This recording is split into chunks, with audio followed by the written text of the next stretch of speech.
कलयुग में भगवान हनुमान एकमात्र ऐसे ईश्वर अवतार हैं जो धरती पर मौजूद हैं। हनुमान जी को भोलेनाथ का अंशावतार और श्री राम भक्त कहा जाता है। हनुमान जी से हमें चतुर होने की भी सीख मिलती है। समुद्र पार करते समय जब सुरसा राक्षसी उन्हें खाना चाहती थी, तब हनुमान जी ने बड़ी चतुराई से अपने शरीर का आकार बढ़ाया और एकाएक उसे छोटा कर दिया। इस तरह से वे सुरसा के मुख में प्रवेश करने के बाद चकमा देकर बाहर निकल गए। अगली लाइन, हर व्यक्ति के विनम्र स्वभाव जरूर होनी चाहिए। हनुमान जी का रूप यही सीख देता है कि बलवान या बड़ा होना सब कुछ नहीं होता, बल्कि विनम्र बनकर ही हम अपने लक्ष्य को प्राप्त कर पाएंगे। आप अपने लक्ष्य को तभी प्राप्त कर पाएंगे जब आप लक्ष्य के प्रति सचेत रहेंगे।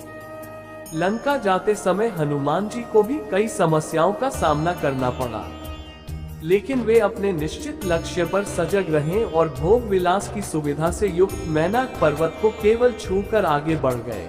व्यक्ति को सक्रिय रहना चाहिए, लेकिन अपने तन को सक्रिय रखें और मन को निष्क्रिय, क्योंकि मन को शांत रखने के बाद ही जीवन की बहुत सी समस्याओं से आप मुक्त होकर अपने लक्ष्य की ओर बढ़ सकते हैं या ध्यान केंद्रित कर सकते हैं। लंका जाने से पहले हनुमान जी ने किया था।